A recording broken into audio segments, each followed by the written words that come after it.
हार्दिक निमन्त्रणा। भगवानलाई म भेट्न आउँदैछु।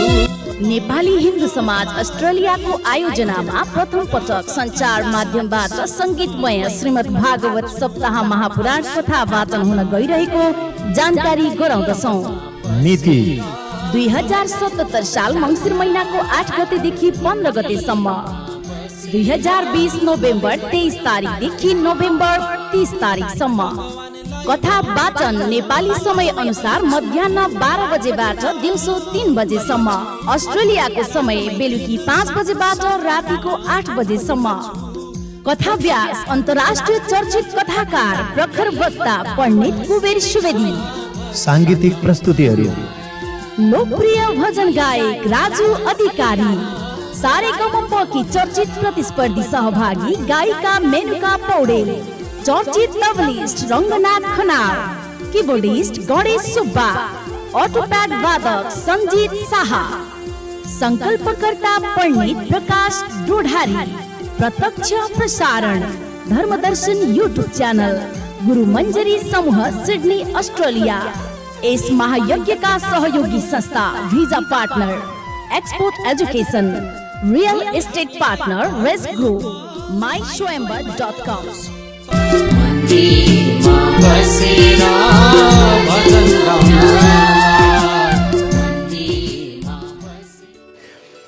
ओम नमो भगवते वासुदेवाय नमः। समस्त दर्शक एवं भक्तवृन्दहरू, चतुर्मास भागवतका आध्यात्मिक कथा प्रसङ्गहरू श्रवण गर्दै हामी आज भाग 121 मा आइपुगेका छौँ र आजको कथामृतहरूलाई आजको सत्सङ्गहरूमा अवगाहन गर्दै आउनुहुने सम्पूर्ण विश्वभरिबाट आमा बुबा दाजुभाइ दिदीबहिनीहरू, अति पावन महिना, अति पवित्र महिना र यो चतुर्मासको अन्तिम महिना, भगवान दामोदरको महिना, स्नानको महिना, दानको महिमा, कथा श्रवणको महिमा, सत्सङ्गको महिमा, भक्तिको महिमा, यो बोकेको अन्तिम मासमा हामी चतुर्मासको अन्तिम मासमा आइपुगेका छौँ र आजको कथामृतहरूलाई, आजको चरितामृतहरूलाई पान गर्नको लागि सबै प्रतीक्षारत रहनुहुने आमा बुबा दाजुभाइ दिदीबहिनीहरू, यहाँहरू सबैमा सर्वप्रथम जय श्री राधे, जय श्री कृष्ण अर्पण गर्दै भगवान श्री कृष्ण प्रभुका कथाहरू सुन्दै हिजोको प्रसङ्गमा हामी भगवानको यमलार्जुनको प्रसङ्ग, फलवालीमाथि गरेको कथा हामीले सुन्यौँ। त्यस पछाडि यमलार्जुनको वृक्षहरू लडाएका कथाहरू सुन्यौँ। बाललीलामा साह्रै धेरै कथाहरू छन्। कस्तो माधुर्यमय भगवानको लीला छ क्या। अब नि एउटा कथा थियो नि, हामीले सुनेका थियौँ नि, यमलार्जुनका वृक्षहरू दुवैजना नलकुवर र मणिग्रीव जो कुबेरका पुत्रहरू थिए, धनाध्यक्ष कुबेरका पुत्रहरू थिए। पिताको अपार सम्पत्ति उनीहरूले भेट्टाए। सम्पत्तिको बाहुल्य राम्रो भएन भने नि, सम्पत्तिको संस्कारमा शुद्धिकरण भएन भने नि, सन्तानहरू जुवा खेल्न थाल्थे, मांस मदिराहरूमा नि लिप्त भए, व्यभिचारमा नि गए। यिनीहरू सबैलाई जन्माउन सक्ने खतरा यदि कसैको हुन्छ भने सम्पत्तिले हुन सक्छ। एउटा कुरो चाहिँ आज म तपाईँहरूलाई सुरुमै भन्छु, खुसरुक्क, अरूलाई चाहिँ धेरै हल्ला गरिहाल्ने चाहिँ कुरो छैन। खास कुरो के हो भने नि भक्तवृन्दहरू, हाम्रो एउटा साह्रै बानी छ क्या। के भनेर भन्दा, मरे पछाडि छोराले चौतारो बनाइदिन्छ होला, ब्राह्मणहरूलाई टनाटन भोजन खुवाइदिन्छ होला, हाम्रो नाममा कहीँ मन्दिर बनाइदिन्छ होला छोराले। अरे रात दिन सम्पत्ति पैसा कमाएको यसैको लागि हो। हामीले एकचोटि सोचौँ त भक्तवृन्दहरू, बहुत सोचनीय कुरो है, तर एकदम गोप्य कुरा है यो। किनकि अब हामी कथाको अन्तिमतिर आयौँ, एक दुईवटा गोप्य कुरा पोलपट्टिहरू खोल्छौँ है यसपालि, हो नि। यस कारणले गर्दा यहाँहरूलाई भन्न खोजेको के हो भने, एउटा आश हाम्रो छ भने त्यो आश आजैदेखि त्यागिदिनु होला। के म मरे पछाडि छोराले पुराण लगाइदिन्छ होला।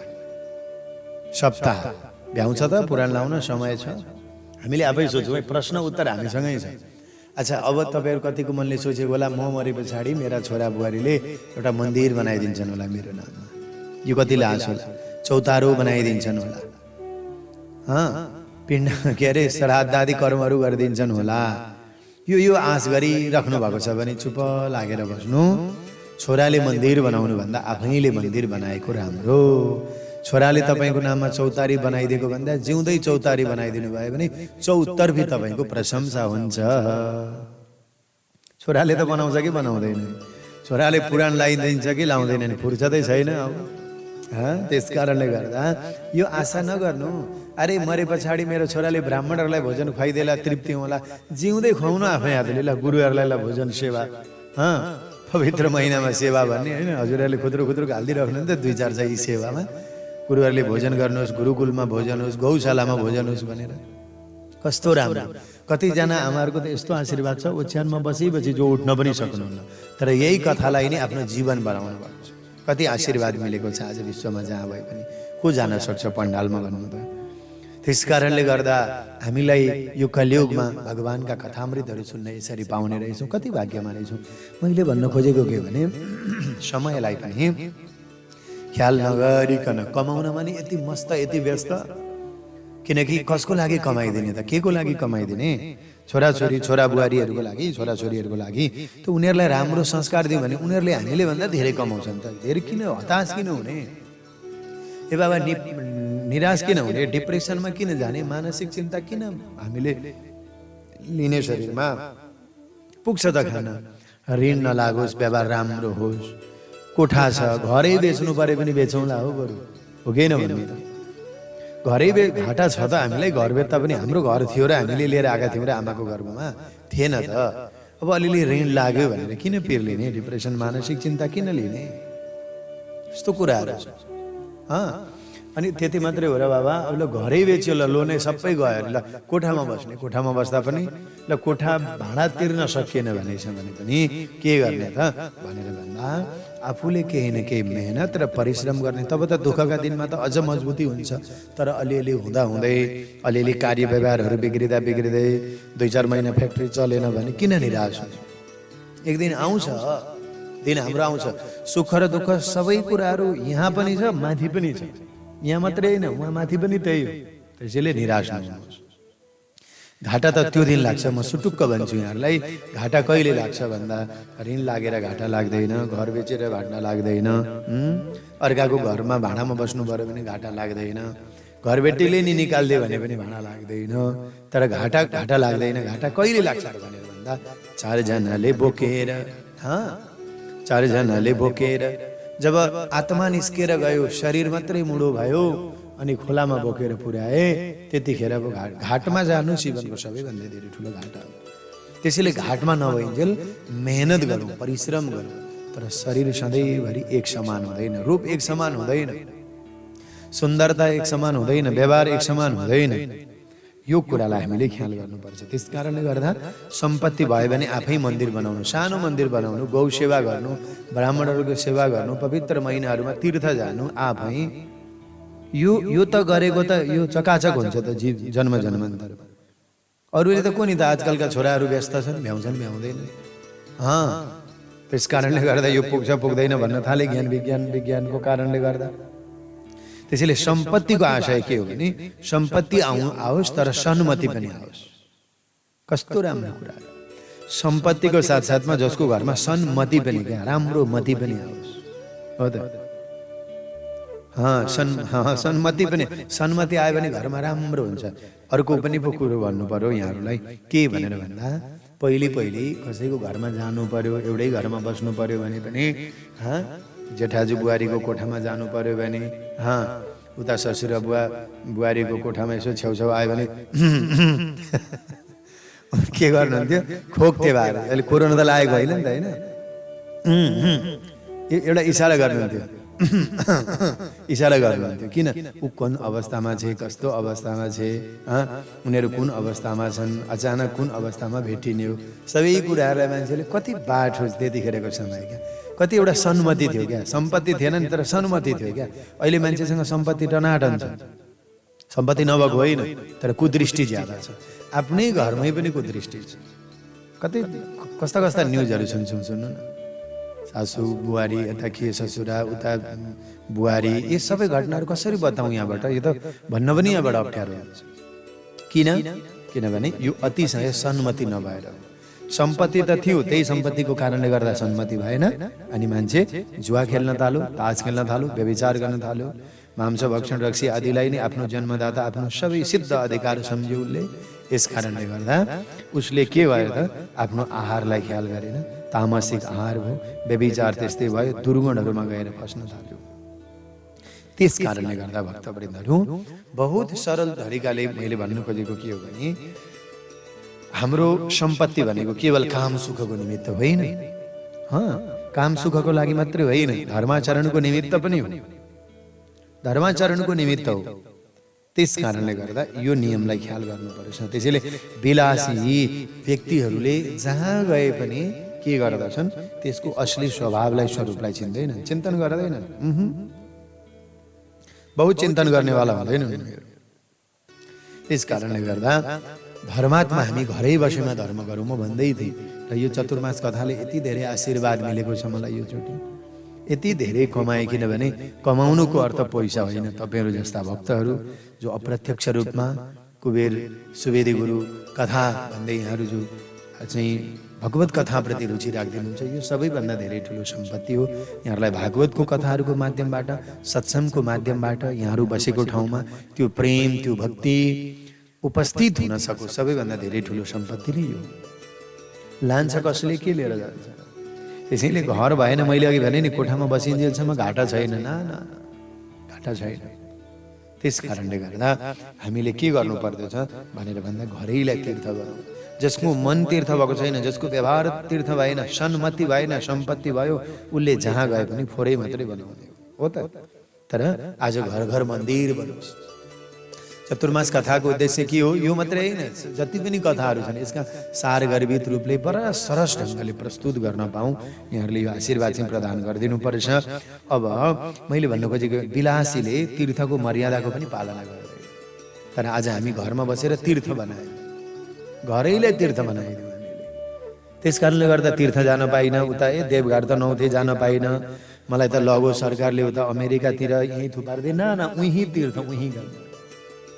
प्रेम जब अनंत हो गया, रोम रोम संत हो गया। कस्तो भारी कुराहरू छन्। गङ्गादि तीर्थवर्चेषु। त्यस कारणले गर्दा हाम्रो स्वभाव शुद्ध होस्, दुष्टाइ नहोस्, फट्याइ नहोस्। तर तीर्थमा बसेर के गर्नु? विलासी व्यक्तिहरू तीर्थमा छन् अहिले, हेर्नु त तीर्थमा कस्तो छन्, अन्यथा नलिनु होला। तीर्थमा बसेका छन् विलासी व्यक्तिहरू, भोगी व्यक्तिहरू, मदिरा बेचेर बसेका छन्। मांस, अरे बाबा, अरू हाट बजार जहाँ मिट सब आदिमा त बेच्यो, तीर्थमा पनि त्यही थाप्न गइयो। के भयो त जीवन भन्नु त? अन्यथा नलिनु होला। त्यहाँ पनि त राम्रा चिजहरू बनाउँदा बिक्थ्यो होला नि त। खाने मान्छेलाई बाध्य थाहा छ आज तीर्थमा जाँदा पनि। हाम्रो नेपालमा त झनै धेरै तीर्थ। त्यसैले वृन्दावनमा हेर्नुहोस् अहिले कस्तो थियो। त्यहाँ त वृन्दावनमा बडा हामी पढ्दादेखि नै त्यहाँ माछा मासुहरू, त्यहाँ वृन्दावनको पुरा परिक्रमा मार्गभित्र आजसम्म प्रवेश गर्नै पाएको छैन। अझ त्यहाँ त अझ एउटा यो एलोपेथिक उपचार हुन्छ नि, एलोपेथिक दबाई, यो पनि एकचोटि यो वृन्दावनदेखि आउट गर्ने भनेर त्यहाँ सरसल्लाह खुब भइरहेको छ। अहिले फिलहालको कुरो नयाँ त्यहाँ आयुर्वेदिक दबाई चलाउने निर्णय भइरहेको छ। गौशाला, गाईको औषधिहरू, क्यान्सर जस्ता भएन, सुगर प्रेसर त कहाँ हो छन्। म पछि तपाईँहरूलाई बताउँछु अरू पुराणमा। गरुड पुराणको कथा सुनाउने हो यहाँहरूलाई कुनै समयमा। भगवानले सबैलाई सुरक्षित राख्नुहोस् यो कामना गर्छु। भगवानले सबैले आस्था भक्ति दिनुहोस्। त्यहाँ सारा औषधिहरूको वर्णन छ गरुड पुराणमा। ल हेर्नुहोस्, त्यहाँ अहिले वृन्दावनमा त्यही भएर सकेसम्म एलोपेथिक दबाई पनि प्रयोग नगरौँ भनेर त्यहाँ त सन्तहरूले चाहे भने हुन्छन्, त्यहाँ महात्माहरूले चाहे भने हुन्छन्। त्यस्तो छन् त्यहाँ, त्यस्तो कुरा। त्यहाँ हस्पिटलहरू पनि आयुर्वेदिक हस्पिटलहरू पनि, जस्तो पनि क्यान्सरको, सुगरको सबैको जडी मूल निकालिदिने भएपछि अरू किन गर्नु? ग्रहण गर्नु। गाईबाट, तुलसीबाट, गाईको गहुँतबाट, गोबरबाट यो विधि त्यहाँ अपनाइरहेका छन् सन्त महन्तहरूले। साँच्चै हो। त्यस कारणले गर्दा आज बहुत खुसीको कुरो हामीले घरमा बसेर घरलाई ती प्रशंसा गरेको होइन। मैले फुर्क्याउनु केही छैन यहाँहरूलाई। देख्दिनँ कहाँ हुनुहुन्छ, के गर्नु फुर्क्याएर भन्नु। कुनै दिन भेट हुन्छ हुँदैन त्यो पनि थाहा छैन। यदा खादा होला सत्सङ्गको क्रममा, तर सबैसँग त नहुन सक्छ। किनकि यो संसार त आउने र जानेको क्रम चलि नै रहेको छ, हो नि। तर पनि के हो भने साक्षात्कार आज सत्सङ्गले, शब्दले हामीलाई बनाइरहेको छ। यहाँहरूले मेरा कुराहरूलाई पालना गर्ने होइन, भगवत वाणीहरूले त्यो परिवर्तन गराइदिने हामीलाई। हामी त को हो र? हामी त एउटा माध्यम बनेर आएका मात्रै। तर विलासी व्यक्तिले तीर्थको मर्यादाको पनि पालना गर्दैन, गइहाल्यो भने पनि त्यहाँ नराम्रै चिज खान्छ, दर्शन गरेर पनि कमसेकम एक दिन तीर्थ गयो भने अन्डा माछा मासु त नखानु धाममा गएर, तर पनि दर्शन गरिसके गए अब कुपु खान थाल्छ, के गर्नु, त्यो ऊर्जा त्यो शक्ति त घुमिरहेको हुन्छ नि। त्यस कारणले गर्दा उसले त्यो पालना गर्दैन। त्यसैले भगवान के भन्नुहुन्छ, जबदेखि विलासी व्यक्तिहरू तीर्थमा बसे तबदेखि देवताहरू पनि त्यो तीर्थमा बस्न चाहँदैनन् अरे। वरिपरि मांस मदिरा मात्रै झुन्ड्याएका छन्। कस्तो दुःख लाग्छ, हाम्रो नेपालमा यही मात्रै नहुने हो भने पनि कस्तो शक्ति प्रदान। तीर्थको कुरो गरेको है, सहरको कुरो होइन, टाउनको कुरो होइन, छन् यस्ता कयौँ धामहरू धेरै नै छ। त्यस कारणले गर्दा यसरी मांस मदिरा सबैतिर झुन्डे अनि त्यो सबै भन्न थाले, मान्छेहरू पनि को दृष्टि राख्न थाले भने त्यो तीर्थमा उयो मूर्ति मात्रै हुन्छ। त्यहाँनिर त्यो दर्शन गर्न जाँदा पनि आनन्द आउँदैन, बाहिरबाटै त्यो आनन्द गायब हुन्छ। किनकि भित्र देवतै छैनन् त, भित्र भगवान नै छैनन्। टाटा बाई बाई गरिसक्नुभयो, कति जेल बस्नु हो। कोही स्वच्छता कोही पवित्रता त धारण गरेर आउँदैन भनेर आज यहाँनिर के हुन्छ त, स्वयं भगवानहरू पनि त्यहाँबाट निस्किन चाहनुहुन्छ। त्यसैले यस्तो प्रदान गरौँ, शक्ति प्रदान गरौँ भगवानलाई, हामीले हाम्रो मनमा हाम्रो घरमा राखौँ। अब यही तीर्थ बनाउँदैछु हो। त्यस कारणले गर्दा भक्तवृन्दहरू, भक्तको महिमा प्रेममा हुन्छ, श्रद्धामा हुन्छ। यस कारणले गर्दा कमसेकम हामीले घरलाई नै तीर्थ बनाउन पाएका छौँ। भागवतको महिमा पनि यही हो। यो शरीरको अन्तिममा के दशा हुन्छ, यसलाई त पशु पक्षीले पनि खालान्, खरानी पनि भइएला, थुप्रो पनि भइएला, माटोमा पुरिएला, तर सम्पत्तिको बन्धमा मानिसले आफ्नो शरीरलाई अजर अमर मान्न थाल्छ र अन्य मानिस अथवा प्राणीहरूलाई सताउन थाल्छ। यो शरीर कसको हो र, यसको अधिकार कसको रहेको छ, कि यो आमाको हो, पिताको हो, यो शरीर आफ्नो हो, कसको हो भन्नु त। आफ्नो हो भन्दा आफ्नो पनि भन्न पाइँदैन। बडा रमाइलो कुरो पनि छ है फेरि। पिताले भन्लान् मेरो वीर्यबाट उत्पन्न हुनेको कारण यो शरीर मेरो छोरो भन्छन्, किनभने उसको वीर्यबाट उत्पन्न भयो, मेरो छोरो भन्छन्। माताले भन्छन् कहाँ हुन्छ, मैले पो गर्भमा राखेको त, मेरो छोरो हो भन्ने। पत्नीले भन्छन् हुन्छ, यो शरीरलाई त मैले आफ्नो बनाउनका निमित्त आफ्ना आमा बाबु आमा सबैलाई छोडेर यहाँ आएकी छु, यो त मेरो विवाह भएको छ, मेरो आधा अङ्ग हुन्, यसकारण यो शरीर मेरो हो, मेरा श्रीमान भन्छन्। उनले पनि आएर हक अधिकार गरे। लु हेर्नु, अब अग्निले के भन्छन् चिताको, अग्निले यदि यो शरीरमा माता पिता पत्नीको अधिकार छ भने प्राण निस्किसके पश्चात उनीहरू आफ्नो साथमा नराखेर बाहिर किन निकालिदिन्छन्। त्यसैले यस शरीरमा मेरै अधिकार हुनको कारणले गर्दा यसलाई श्मशान बनाइदिन्छु। अग्निले नै हो श्मशान बनाउनु। त्यस कारणले गर्दा अग्नि संस्कार नगरेमा यो शरीर अझै माटामा पुर्दियो, त्यहीँ जाने हो।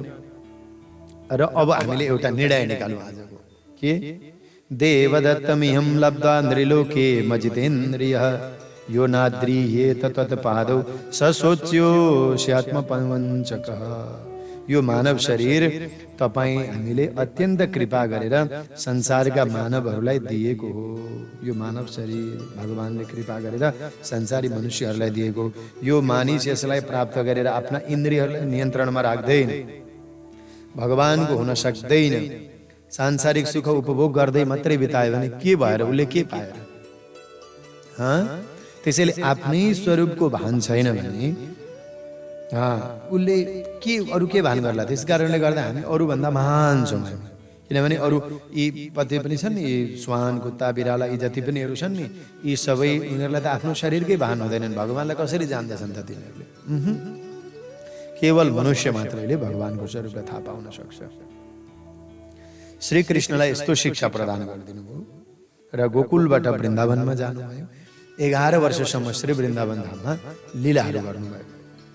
भगवान श्री कृष्णले 11 वर्षसम्म वृन्दावन धाममा लीला गर्नुभयो। ब्रह्मा आदि गरेका देवताहरूका अभिमानलाई पनि भगवानले समाप्त गरिदिनु भयो। ब्रह्माजीलाई पनि माथा, ब्रह्माजीको पनि माथा यो दिमाग घुम्यो अरे क्या, ब्रजवासीहरूको जुठो खाएको देख्दा। त्यस कारणले गर्दा भगवानले एउटा बालगोपालहरूसँग संस्कार पनि दिइराख्नु भएको छ श्री कृष्णले। दही मक्खन नचोर्ने, सेवा गर्ने, आफ्नो गाउँलाई आफ्नो माटोलाई प्यारो बनाउने। त्यस कारणले गर्दा एउटा शिक्षा चाहिँ हामीले दिनु पर्यो। आजको कथा पनि यही हो। आज धेरै कथा, योभन्दा धेरै ठुलो कथाहरू केही पनि हुँदैन। सन्तानहरूलाई शिक्षा मात्रै होइन, ज्ञान पनि प्रदान गर्नुपर्छ। शिक्षा त स्कुलमा पनि प्रदान हुन्छ, तर ज्ञान हुँदैन स्कुलमा। जति नै धेरै महँगो महँगो स्कुल बोर्डिङ के भन्छ कलेजहरूमा पढाउनुहुन्छ नि त्यहाँ के हुँदैन भोलि त्यहाँनेरि शिक्षा हुन्छ ज्ञान हुँदैन ज्ञान त गुरुले दिने हो माता पिताले दिने हो ज्ञान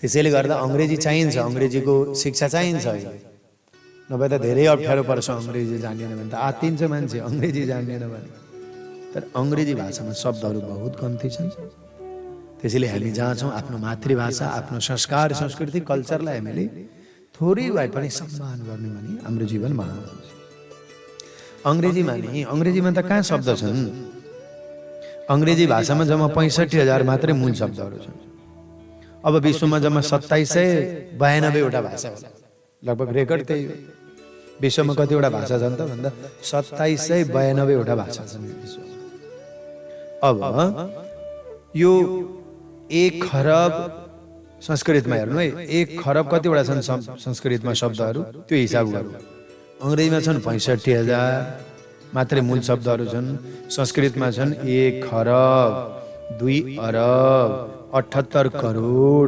50 लाख शब्दहरू छन् अपरिवर्तनीय छन् वैज्ञानिक छन् द्विवचन छन् थोरै शब्दमा धेरै भाव हुने शब्द छन् लु हेर्नु त्यसैले एउटा कुरो ध्यान दिनुहुन्छ तपाईहरु जुन भाषामा धातु रूप शब्द रूप अलग अलग हुन्छन् त्यो भाषामा करोडौं शब्द बनिन्छन् क्या धातु रूप पनि छ शब्द रूप पनि छ करोडौं शब्द बनिन्छ अब अङ्ग्रेजीमा छैन अङ्ग्रेजीमा शब्द रूप पनि छ शब्द रूप अलग अलग हुँदैन यसकारणले गर्दा शब्दहरू कम छन् त्यहाँ बहुतै कम्ती भयो किन हो यसकारणले गर्दा त्यसैले अङ्ग्रेजी मात्र ठुलो होइन अनेक भाषाहरू छन् गणित छ अर्को के भन्छ भौतिक शास्त्र छ रसायन शास्त्र छ इन्जिनियरिङ छ मैले यस्ता कुरै गरेको थिएन आजसम्म हैन किन भक्ति भाव श्रद्धा प्रेमका कथाहरू तर यो कुरा बुझ्नुपर्ने आवश्यकता भयो आज यहाँ त्यसैले कसैको मान्यता छ कि अङ्ग्रेजी अन्तर्राष्ट्रिय भाषा हो भन्ने तर दुनियाँमा जम्मा लगभग 200 वटा देश छन् तर 14 वटा देशमा मात्रै अङ्ग्रेजी चल्छ जम्मा जम्मी भनेका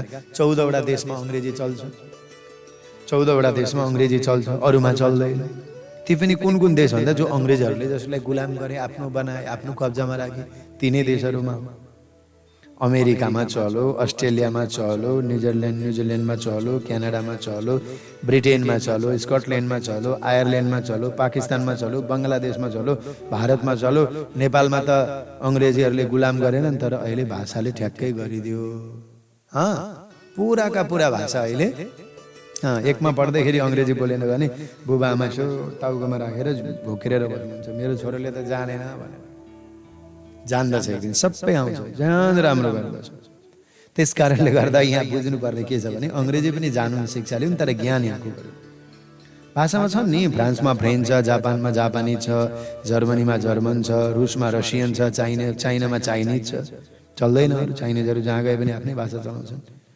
डेनमार्कमा जाने डेनिस छ त्यहाँ नेदरल्यान्डमा डच भाषा छ सबैका आफ्नै छन् त्यहाँ प्राय त्यसैले 200 वटा देशमा 15 वटा 16 वटा देशमा अङ्ग्रेजी चल्छन् त्यसैले विश्वको भाषा चाहिँ होइन तर यो चाहिँ मुख्य देशहरू भए त्यहाँ चल्छन् अब अरूमा आफ्नै छन् र अब हामीले के बुझ्ने त हो भनेर भन्दा त्यसैले शिक्षा मात्रै ठुलो कुरो होइन संस्कार माता शत्रु पिता भैरी ए न बालो न पाठित माता शत्रु पिता भैरी यस कारणले गर्दा हामी शत्रु बनिनु हुँदैन बैरी बनिनु हुँदैन कस्तो शिक्षा दिने त भन्दा सुखको संस्कार दिने दुखी नबन्ने हो यो कुराले गर्दा व्यक्तिको जीवन पनि मर्यादा हुन्छ यस्ता सन्तानहरूले पछि गर्छन् पनि नभए अरूले गर्दैनन् त्यही भएर मैले अघि भने नि खुसरुक्क तपाईहरुलाई चुपचाप आफै ब्राह्मणहरूलाई भोजन गराउने आफै गीताको पुस्तक दान गर्ने तीर्थमा गएर एक दिन गएर विष्णु सहस्रको नाम किन्नु भाँडी दिनु सन्तहरूलाई यसो दिनु मठ मन्दिरहरूमा दिनु चौतारो बनाइदिनु सम्भव छ भने धन छ भने बत्ती बाल्नु अखण्ड बत्ती बाल्नु यही अरूले गर्दै गर्ला आफ्नै तरिकाले त्यसैले सुखी हुने संस्कार दिनुपर्छ शिक्षा के हो त भनेर भन्दा ज्ञान सुखी हुने ज्ञान शिक्षाले मान्छेलाई सुखी बनाउँदैन व्यस्त बनाइदिन्छ शिक्षाले अहिलेको शिक्षाले मान्छेलाई व्यस्त बनाइदियो त मैले कतिवटा पाश्चात्य देशहरूमा देखेको पनि छु 2-4 वटा देशहरूमा जाँदा व्यक्ति ट्रेनमा आधी घण्टा सुत्यो भने अरू 2-3 घण्टा काम गर्न सक्छ क्या त्यसकारणले गर्दा हामीलाई शिक्षाले सुखी दिन्छ के ज्ञानले सुखी बनाउँछ शिक्षाले व्यस्त बनाइदिन्छ त्यसैले ज्ञान पनि होस् एउटा दृष्टान्त पनि सुनौँ अनि आजको कथामा थोरै बालकृष्णका चरित्रहरू यो कुरालाई मात्रै पनि मनन गर्यौँ भने हाम्रो जीवन धन्य हुन्छ। धेरैका छोराछोरी केटाकेटीहरूले पनि यो कार्यक्रमहरू सुन्नुहुन्छ, बालबालिकाहरूले पुरा रिपोर्ट छ, कसैले भने पनि तल युट्युबले पुरा डाटा दिएको हुन्छ कति वर्षकाले सुन्नुहुन्छ भनेर मैले बताउने गरेको छु कहिले कहिले। एकजना गुरुका दुईटा शिष्य रहेछन् क्या। आजको एउटा दृष्टान्त पनि त्यस्तै सुनाएन, मैले विद्यार्थीहरूकै दृष्टान्त राखेँ है त। एकजना गुरुका दुईवटा शिष्य रहेछन्। ती मध्ये एउटा चाहिँ सधैँ खुसी हुन्थ्यो अरे क्या, हाँसी मुस्कान क्या, त्यसपछि नामै के थियो, मुस्कान थियो उसको चाहिँ।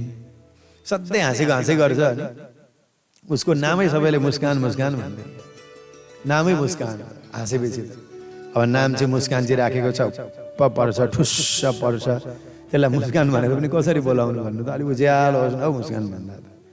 अब त्यो गुरुको चेलाहरू चाहिँ दुईजनामा चाहिँ कस्तो रहेछ भनेर भन्दा ऊ चाहिँ जतिखेर पनि एउटा चाहिँ हाँसिरहन्थ्यो, खुसी रहन्थ्यो, हाँसे प्रसन्न रहन्थ्यो। अर्को एउटा शिष्य थियो त्यो दुःखी हुन्थ्यो, निराश भएर गर्थ्यो, सधैँभरि रिसाइरहे जस्तो, हुप्प परे जस्तो गर्थ्यो। त्यो रिसाउनेलाई चाहिँ के भन्छ, हाँस्नेलाई त मुस्कान भन्छ होइन, रिसाउने चाहिँ सधैँभरि हुप्प परिरहन्थ्यो। त्यस पछाडि गएर यसो गरेर घोप्टो परिरहन्थ्यो, दुःखी हुन्थ्यो भनौँ न, दुःखी हुन्थ्यो। कालान्तरमा तिनीहरू दुवैजनाको मृत्यु भयो। तिनीहरूको मृत्यु भयो। मृत्यु भएर स्वर्गमा पुगेछन् दुवैजना। पुग्न चाहिँ पुगे है दुवैजना, ढिलो चाँडो पुगे स्वर्गमा। अनि स्वर्गमा पनि ती शिष्यहरूसँगै भेट भयो। भेट हुँदा कस्तो थियो भने जो यहाँ मुस्कान भनेर हाँसिरहन्थ्यो नि त्यो त स्वर्गमा पनि हाँसिराखेको रहेछ। अब अर्को जो दुःखी हुने थियो नि, त्यस कारणले गर्दा त्यो दुःखी हुने चाहिँ उहाँ पनि परेर बसेको रहेछ स्वर्गमा। अनि उसको त्यहाँ भेट भयो, त्यो मुस्कानसँग हाँसै गर्छ, खुसी भएको भइ गर्छ। अब त्यस पछाडि गएर उसले सोध्यो, होइन हौ गुरुले त के भन्नुहुन्थ्यो, पृथ्वीमा प्रसन्न रहने मान्छे स्वर्गमा पनि प्रसन्न हुन्छ, तर यो पृथ्वीमा केही कम भयो भने पनि स्वर्ग गयो भने त्यहाँ पनि सुख मिल्छ भनेर उसले सुनेको रहेछ। त्यस कारणले गर्दा ऊ यहाँ दुःखी थियो, अब स्वर्गमा जाँदा पनि ऊ दुःखी नै छ। फेरि अर्को चाहिँ हाँसिराखेको छ। केही छिन पछाडि यसो हेरेको त गुरु पनि घुम्दै रहेछन् तिनीहरू। अनि गुरुलाई पनि भेटाएर त्यो दुखियाले भनेछ, गुरु गुरु गुरु तपाईँले त झुठो प्रचार गर्नुभयो, मलाई के स्वर्गमा सुख हुन्छ भन्नुभएको थियो होइन हामीलाई पढाउँदा। तपाईँले भन्नुभएको थियो होइन स्वर्गमा सुख हुन्छ, यहाँ केही दुःख भयो भने पनि। तर हेर्नु त मलाई त यहाँ स्वर्गमा पनि दुःखै छ, उहाँ पनि दुःखै थियो, उहाँ पनि म उतै थिएँ, यहाँ पनि उतै छु, मलाई त केही सुख मिलेन भन्दा गुरुले मनमा नै भनिदिनु भयो, बाबु तिमीले पुण्य कर्मले गर्दा स्वर्ग त पायौ, तर सुख र दुःख त मनको कुरा हो। सुखस्य दुःखस्य न कोपि दाता परो ददाति तिको बुद्धि रहेछ।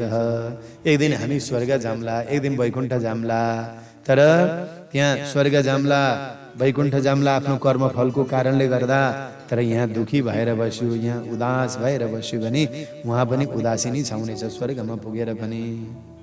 किनकि सुख र दुःखको भनेको त मनको खेल हो। मनको कर्मले हामीलाई पुर्याउँछ। राम्रो कर्म गर्यौँ भने मनले खुसी माने जहाँ पनि खुसी पाइयो, यहाँ पनि खुसी पाइयो, स्वर्गमा पनि खुसी पाइयो। मनले खुसी नमाने कहीँ पनि खुसी पाउन सकिँदैन। तसर्थ पहिले तपाईँ हामीले आफ्नो मनलाई ठिक गर्नुपर्छ, मनलाई ठिक गर्नुपर्छ।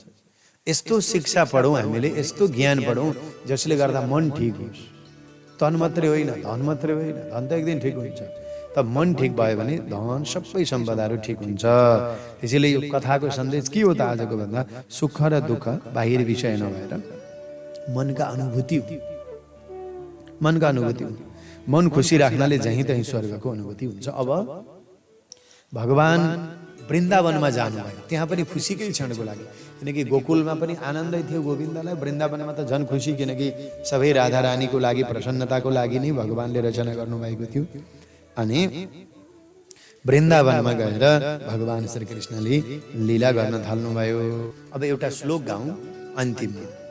बिभ्रद वेणुं जठर पटयो शृङ्गवेत्रे च कक्षे वामे पाणां मर्षण कवलं तत्फलान्यङ्गुलेषु तिष्ठन् मध्ये स्वपरि सुहृदो आशयन् नर्ममे स्वे स्वर्गे लोके मिसति विभुजे यज्ञ भुग्बालकेली।